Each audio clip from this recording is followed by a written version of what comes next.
Olá pessoal, boa noite. Na realidade, essa mensagem de Jesus ela é mais completa, né? Foi uma mensagem registrada por Mateus, no Evangelho de Mateus. E ela completa é o seguinte: os últimos serão os primeiros serão os últimos, porque muitos são os chamados e poucos os escolhidos. Essa é a frase registrada no Evangelho de Mateus. E aí a gente fica imaginando como que Jesus leva essa informação, como é que ele tenta fazer com que os discípulos entendam essa mensagem que ele quer dar, em que contexto, né? Ele trabalha essa reflexão. E aí, pedagogicamente, como ele fazia, ele sempre faz uma analogia para uma situação que os discípulos pudessem compreender, que tinha a ver com o dia a dia deles, falando então de como seria esse reino de Deus, né? Que era o reino do qual ele vinha falar para os discípulos. Então ele diz assim: o reino dos céus é como um pai de família que sai na madrugada para assalariar, recrutar pessoas para trabalhar na sua vinha.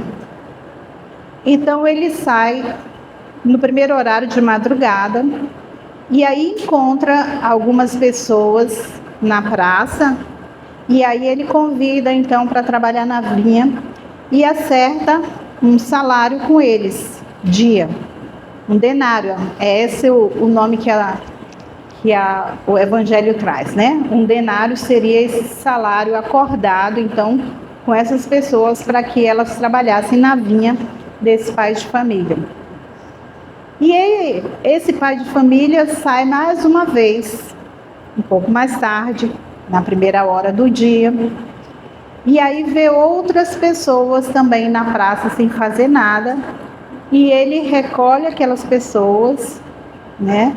Convida para ir para a vinha e diz: olha, vai trabalhar na minha vinha, eu vou te pagar um valor razoável pelo seu trabalho, já que não é tão cedo assim, né? E aí ele vai mais uma terceira vez, mais uma quarta vez, e a quinta vez que ele vai já está no final praticamente do dia. Mas aí ele ainda encontra pessoas na praça e ele pergunta: o que vocês estão fazendo até essa hora, né? Aqui sem fazer nada. Aí ele diz: a gente está aguardando alguém que venha nos oferecer um trabalho. Então a gente está aqui precisando de alguém que nos ofereça o trabalho. E aí ele diz: tá bom, então vão para trabalhar na minha vinha porque eu tenho um trabalho para vocês. E aí vai. No final do dia, então, ele pede para o seu auxiliar chamar todos aqueles que trabalharam para ele, dos últimos, começando pelos últimos, para ele efetuar o pagamento. Então ele vai e dá para esses últimos um denário. E aí, aqueles que chegaram na primeira hora ficam na expectativa de receber mais, né? Porque eles trabalharam mais, estão desde a madrugada lá trabalhando. E como ele já pagou, o pai de família já pagou para aqueles que chegaram na última hora, eles ficam esperando receber mais. E quando eles vão receber, então, que foi dos últimos para os primeiros, eles recebem um denário. E eles ficam se achando injustiçados, não é? Mas por que eu recebi? Fiquei no sol o dia todo, no sol quente trabalhando, e você me paga o mesmo tanto que pagou para essas pessoas que trabalharam uma hora só no dia. E aí ele diz: o que foi que eu acordei com você? Eu lhe prejudiquei em alguma coisa? Qual foi o combinado? Não foi um denário? Então estou lhe pagando o que eu prometi para você. Então não lhe prejudiquei em nada. Se me apraz, se me faz bem auxiliar esses outros, o dinheiro é meu. E eu tenho o direito de fazer o que eu quiser com o meu dinheiro, né? E aí ele termina essa historinha, né? Essa analogia que ele faz com a frase, dizendo: os últimos serão os primeiros e os primeiros serão os últimos, porque muitos são os chamados e poucos são os escolhidos. Se a gente ouve essa história, né, não sei se vocês já leram o Evangelho de Mateus, que tem essa história, acho que é o 20, né? Acho que é Mateus 20. Mas, enfim, às vezes ainda dá uma impressão para nós de injustiça. Às vezes eu pergunto, quantas vezes nós não ficamos nos comparando com os outros, né? Olha, eu merecia isso porque eu faço a coisa certa. Aquele, né, está sendo agraciado com algo que ele não merece. Então nós ficamos o tempo todo nessa competição, tentando justificar, às vezes, a nossa falta de algum ganho em relação ao outro. E aí a doutrina espírita, lá no capítulo 20 do Evangelho segundo o Espiritismo, ela traz essa reflexão de Jesus. Ela tenta esmiuçar um pouco mais essa reflexão. O capítulo 20, ele é intitulado Os Trabalhadores da Última Hora. É assim que é intitulado esse capítulo 20, para refletir essa questão trazida por Jesus. E aí, os espíritos começam falando o seguinte: se a gente fosse olhar numa visão muito imediatista, de uma única existência, nós poderíamos dizer que, né? Estou falando com as minhas palavras, tá, pessoal? Interpretando lá o que está escrito. Mas a fundamentação é essa, eles dizendo, se eu vou acolher aqueles que estão buscando trabalho há muito tempo e não encontram, eu estou fazendo uma grande caridade, né? Então aqui não estava se tratando de uma pessoa que estava ociosa, de um grupo de pessoas que estavam ociosas na praça, que não estavam trabalhando porque não queriam. É essa a mensagem de Jesus. Não são pessoas que estavam com preguiça, pessoas que estavam indispostas ao trabalho. Não se tratavam disso. Se tratava de pessoas que não tinham tido oportunidade ao trabalho. E que seria realmente uma caridade daquele que pudesse contratar, independente da hora que fosse, dar a dignidade para aquelas pessoas através do trabalho. Isso é um ponto. Também não se tratavam de pessoas que estavam fazendo os piores males da vida, revoltados porque não tinha o trabalho, não tinha recurso. Elas não estavam matando, elas não estavam roubando, elas não estavam usando aquele tempo para não fazer nada ou fazer algo ruim. Pelo contrário, a parábola lá retratam pessoas que estavam na busca de trabalho, mas sem a oportunidade. E sempre na perspectiva de que alguém pudesse de alguma forma colaborar. Então, nesse entendimento que a doutrina nos traz, nós ficamos perguntando, para nós, às vezes, é muito fácil, né, a gente se comparar e dizer que o outro está com preguiça, o outro está ocioso, que o outro isso, que o outro aquilo, porque nós tivemos hoje já a oportunidade de conseguir já ter uma casa para morar, né, ter um trabalho, que nós já conseguimos avançar numa condição social, ainda que a gente reclame bastante, mas que nos dá uma condição de subsistência razoável. E aí a gente critica o outro, né? É porque ele é preguiçoso. Eu mereço. E ele não. Então essa é uma primeira reflexão que os espíritos fazem em se tratando de uma forma mais imediata de perceber aquela parábola de Jesus. No entanto, eles trazem uma reflexão ainda mais profunda em se tratando de espíritos imortais vivendo várias encarnações. Então, o que eles dizem para nós? Que nós, ao longo das nossas encarnações, ficamos sempre na expectativa de sermos chamados. E fomos, várias vezes. Só que nós não atendemos ao chamado do trabalho bendito. quer seja por preguiça, acho que é por isso que a gente, né, julga os outros, é porque a gente muitas vezes, né, ficou lá naquela ociosidade, curtindo a ociosidade, ou usando de forma negativa o nosso tempo, como muitas vezes a gente ainda faz hoje, né? Então os Espíritos vão nos alertando. Foram vários os momentos em que nós fomos chamados. E hoje nós vivemos uma era onde esse terreno evolutivo, ele foi preparado para nós por espíritos que atenderam ao chamado anteriormente a nós. Porque é individual o processo evolutivo. No entanto, é nesse processo de favorecer um ao outro, de acolher um ao outro, como o pai de família fez com aqueles que estavam lá na última hora e deu um salário digno para eles.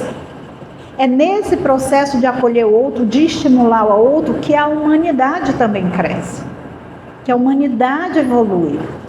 Então, Moisés, isso é onde a nossa mente chega, né, em termos de moralidade. Então, Moisés, lá 500 anos antes de Cristo, traz uma mensagem de justiça. E ele vem revolucionando ali, por mais que ele tinha as suas leis em paralelos, que eram leis mais rígidas, né, para combater a violência, as coisas ali naquela sociedade, mas ele trouxe os mandamentos de forma mediúnica e deu um norte moral para as pessoas em termos de conduta. E a partir de então, outros vieram depois dele, que também aceitaram o convite e foram conduzindo a humanidade nessa ideia revolucionária do amor, que depois Jesus traz para nós. E os Espíritos vão mais além quando eles dizem assim, sabe quem são os últimos, os trabalhadores da última hora? Nós espíritas. Ah, isso é louvável? Depende da perspectiva, né, que a gente olha. Mas se a gente estiver olhando no sentido de dizer assim, olha que quanto tempo a gente não está na ociosidade, não aceitando o convite de Jesus, e agora as coisas vêm desenhadas, porque a doutrina espírita para mim é isso, né? Ela vem toda ilustrada. Todos os desenhos que a gente pode imaginar que configurem o outro lado da vida, a eternidade do ser, a reencarnação, o motivo de estarmos aqui, tudo está de uma forma simples, né, e muito bem ilustrada pela doutrina dos Espíritos. Será que agora a gente aceitou o convite? Será que efetivamente a gente entendeu o que é ser espírita?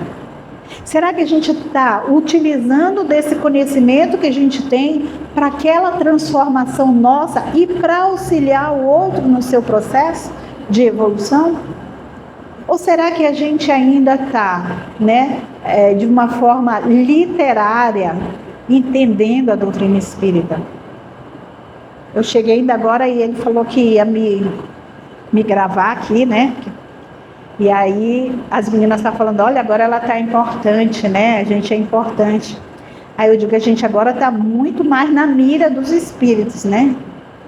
Porque a gente fala, gente, e colocar isso na prática é muito complexo para nós ainda. É muito difícil. Entender, nós já entendemos. Se a gente não tiver o tempo todo usando aquilo que Jesus falava, do vigiar, do orar, de, sabe, refletir sobre as nossas atitudes, se estão sendo coniventes ou não com o que nós aprendemos, é um esforço individual. A gente precisa estar o tempo todo ligado, antenado nessa proposta de transformação efetiva, não teórica das nossas vidas. Então, pode ser que a gente tenha feito de conta que a gente atendeu o chamado. Estou aqui na frente falando, olha, eu recebi seu chamado. Só que as minhas atitudes é que vão comprovar se eu efetivamente recebi o chamado do Cristo. Se eu não estou tentando iludir aos outros e principalmente iludir a mim mesma, no sentido dessa comunhão de pensamentos com atitudes. Então, quando Jesus falava dessa questão de que os últimos seriam os primeiros e que era justo ele dar o mesmo valor, ele estava falando de uma existência também. Ele não estava falando de um ponto, de uma vida única numa encarnação. Ele estava falando de uma toda existência espiritual, milenar. E quem é que pode avaliar, se não os espíritos mais evoluídos, essa nossa trajetória? Porque nós não somos capazes de identificar toda essa nossa trajetória, de saber o quanto a gente já conseguiu evoluir. Mas é importante a gente observar alguns detalhes na nossa vida que nos fazem marcar, né? Como um mapa mesmo do que a gente sabe que ainda precisa ir adiante e daquilo que a gente já conseguiu avançar um bocadinho. E é interessante a gente olhar isso. Não é ser prepotente quando a gente detecta em nós alguma virtude já muito trabalhada por nós. Não é prepotência, não é arrogância. Eu dizer, olha, eu acho que eu sou uma pessoa paciente. Eu acho que eu já consegui desenvolver a paciência. Não, ela plenamente, não tem nenhuma virtude plenamente desenvolvida por nenhum de nós espíritos ainda, né, imperfeitos que somos. Mas algumas coisas a gente já conseguiu avançar. E outras não, outras estão mais difíceis. Quem é que vai dizer o que eu tenho que trabalhar, se não eu mesma? Quem é que vai reconhecer em mim as fraquezas e essas virtudes, se não eu mesma? E é preciso que assim eu faça, porque senão eu não consigo traçar metas, senão eu não consigo desenvolver estratégias de mudança. Aí eu vou ficar sempre na teoria. Eu preciso amar. Eu sou um espírito eterno, né? Não, eu preciso saber, né? Quais são essas minhas fraquezas, para que quando eu saia dessa encarnação, que é a única que eu vou ter nesse modelo, né? Na condição que eu estou. Outra é outra, já é outra. Mas como que eu posso sair daqui convicta de que eu avancei um pouco mais? Se não olhando para mim mesma, se não policiando os meus atos, os meus pensamentos, se não buscando a conexão com a espiritualidade maior. Como que eu vou perceber se eu vivo uma vida puramente material? Se as minhas preocupações são puramente preocupações de ordem físicas, de necessidades orgânicas? Eu preciso extrapolar. Eu preciso ir mais além. Eu preciso, de fato, aceitar e ficar convicta de que eu não sou essa matéria.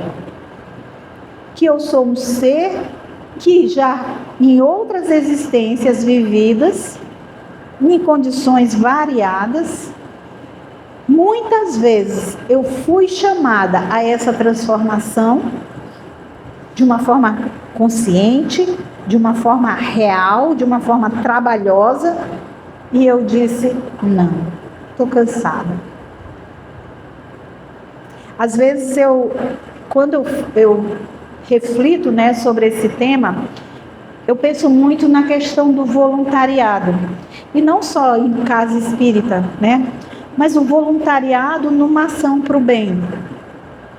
Eu acho que essa é uma das formas mais sublimes e mais efetivas da gente demonstrar que a gente está atendendo sim ao chamado.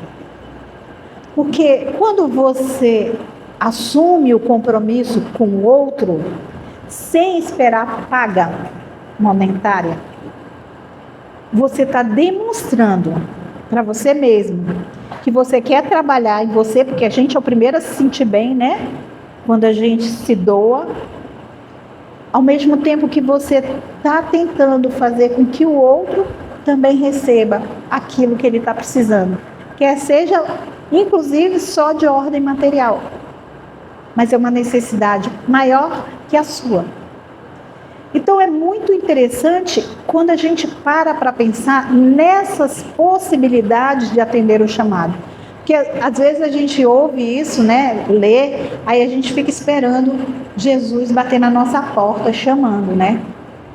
E aí, nesse aspecto, eu lembro de uma história que é trazida, eu não lembro em qual livro que eu li, mas enfim, um desses do Chico. E aí ele fala que uma senhora encontra Jesus e Jesus diz para ela, né, combina com ela que vai jantar na casa dela. Nossa, imagina você, gente, deparar com Jesus, Jesus diz, vou lá na tua casa jantar contigo. Nossa, ela fica ansiosa, né? Vou fazer um banquete e tal. Passou o dia na cozinha, limpando casa, fazendo comida e tal. Aí chega uma pessoa, bate na porta dela e ela diz, não, desculpa, eu não posso lhe atender porque Jesus veio na minha casa. E aí vai uma segunda, vai uma terceira, uma pede alimento, outra pede uma roupa, outra pede... E ela diz, não, eu não posso porque Jesus veio na minha casa. E aí depois, Jesus não vai para a decepção dela, né? Jantar. E ela fica muito chateada. Nossa, Jesus furou comigo, né? E aí, ela saindo depois, ela encontra com Jesus. Aí diz, poxa, Jesus, você falou que ia na minha casa, jantar comigo, preparei tudo, você nem apareceu. Ele disse, como assim? Eu fui 3 vezes lá. Bati na sua porta. Você disse que estava muito ocupada, não podia me atender. A primeira vez eu estava com fome, você disse, não tem comida porque... né? E você estava fazendo um banquete. Na segunda eu pedi roupa, um agasalho que estava com frio. Não era aqui em Roraima, né? Com certeza. Mas enfim, ela também não tinha. E assim por diante. Quantas vezes o chamado chega para a gente, travestido de alguma situação dolorosa, do irmão que precisa, mas a gente quer o reino dos céus já, sem ter esse reino dentro de nós. Quantas vezes a gente não quer que as coisas cheguem para a gente de forma miraculosas, achando que a gente já merece tudo. E as nossas relações de amor, como Jesus disse, está um com o outro, com Deus e um com o outro. Ele não pediu para a gente amá-lo.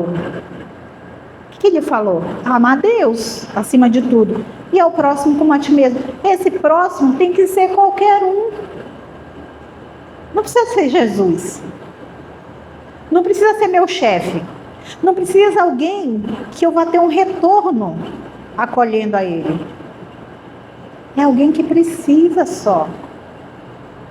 Em qualquer situação, que precisa de qualquer coisa que eu possa atender. Esse é o chamado de Jesus. Esse é o chamado que até hoje a gente ainda diz não tenho tempo. Mas você assumiu um trabalho. Mas é voluntário. É voluntário, hoje dá, amanhã não dá. Como assim? Era voluntário até você dizer que queria. Depois você diz que quer, meu filho, você tem a obrigação de fazer. Você não está fazendo favor para ninguém, não. Você já disse que iria fazer aquele trabalho. Não é fazer quando der, quando sobra tempo, quando eu não tenho mais nada para fazer. Não é isso. O trabalho é aquele. Então, quer dizer, nessa condição, a gente não está igual aqueles trabalhadores que foram, de alguma forma, trazidos pelo pai de família para a vinha. Não estamos. Porque o trabalho chegou para nós, a gente estava ocioso, não era porque o trabalho não tinha. Era porque a gente estava com preguiça. A gente estava cansado. A gente não via importância no trabalho. Porque a gente não vê pagamento para ele. Então percebam vocês que quando Jesus começa a traduzir isso dessa forma belíssima como ele fazia, e que aparentemente ainda parece uma injustiça, ele diz assim, nossa, Eu estou batendo em porta, como tem gente que diz, nossa, eu fui para outro estado, eu era da casa espírita, né? E cheguei em outro estado, tentei um trabalho, fui em várias casas, o pessoal dizia, não, aqui já está, não dá aqui para você fazer isso, não, você tem que ter não sei o quê, você tem que trazer um certificado de que você já estudou tal, faz uma burocracia danada, né? Então, não é porque a pessoa não foi atrás, mas pode ter certeza, se ela continuar indo atrás do trabalho, ela vai encontrar. E vai receber um salário digno, igual aquele que recusou lá para ela, porque ela tinha que ter todo um certificado para trabalhar. Às vezes eu fico pensando, e esses dias até eu brinquei com um colega, né? Que ele estava se ausentando, mas estava viajando bastante, e foi brincadeira, né? Quem sou eu para estar criticando a ausência do outro? Estou falando de modo geral aqui, né? Mas aí ele chegou e disse assim, estava viajando, cheguei. Aí eu disse, infelizmente acabaram-se as vagas. Aí ele começou a olhar para mim e rir, né? Eu disse, acabou, olha, estou precisando de mais ninguém, no ERJ já tem gente, na palestra já tem gente. Aí eu fiquei pensando, se a pessoa, se isso fosse real, no trabalho voluntário, eu acho que em algum momento será, né? Porque lembra de André Luiz? Quando ele queria trabalhar lá de médico? Tem não, para médico não tem vaga não. Tem vaga ali para tu limpar o vômito, alguma coisa. Aceita? Trabalho digno. E às vezes as pessoas vão na casa espírita, elas só querem participar se elas forem palestrantes. Palestrante, pode ser também facilitador do ERJ, né? Oi? Mentor? Médium de intercâmbio, né? Nossa, porque a minha mediunidade ela é ostensiva, então eu preciso desse bônus aqui, que é de trabalhar como médium. Tá, mas a gente está precisando de alguém lá na recepção. A gente está precisando de alguém para ajudar ali a arrumar as roupas, né? Que a gente ganha das pessoas e distribuir nas outras casas, separar os alimentos. A gente está precisando disso. Então a gente precisa ir atrás do trabalho que é necessário. E quem está precisando de mim? Né? Vocês estão precisando para quê? Quem é bom trabalhador vai assim. E não escolhe quem ele vai atender, nem na mediunidade, se é Jesus ou se é um espírito sofredor, né? Se é só aqueles espíritos de luz ou se é aqueles espíritos das trevas. Não escolhe. Os trabalhadores reais da última hora, que somos nós espíritas, temos que encarar qualquer serviço, qualquer trabalho, se a gente realmente é o verdadeiro espírita.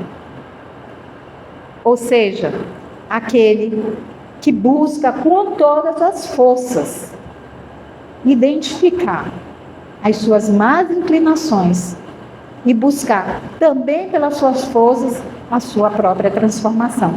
Esses são os trabalhadores de última hora que a doutrina se refere, né? Não é todo espírita que se diz espírita porque leu Allan Kardec, as 5 obras.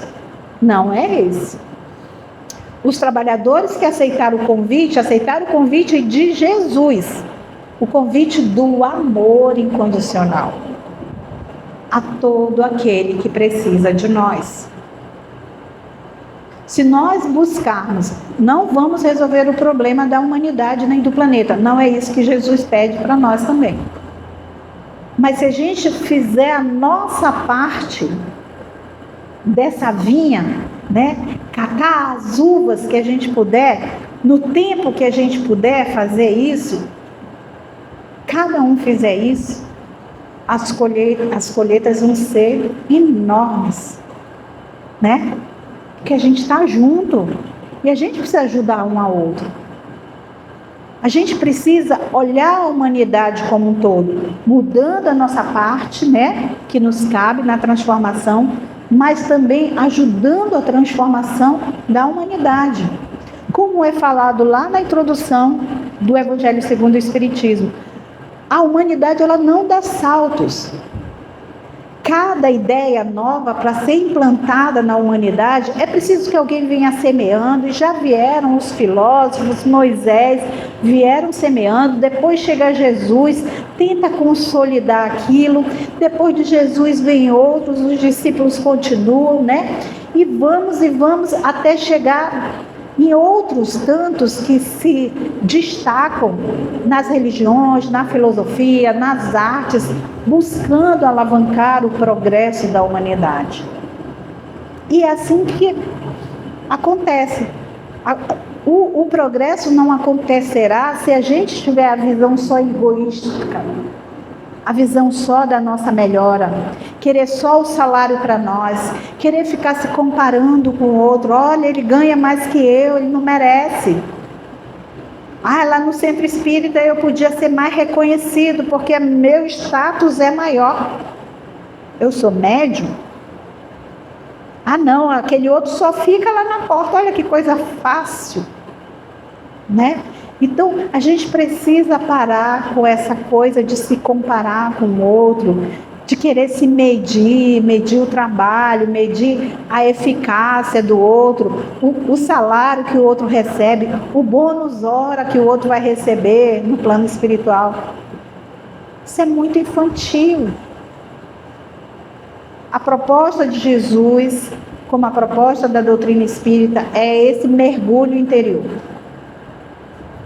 para que a gente realmente possa sair dessa zona de conforto nossa e mergulhar nesse bendito trabalho que nos é oferecido a cada instante das nossas vidas. É só preciso a gente dizer sim. Obrigada pela atenção de todos. Boa noite.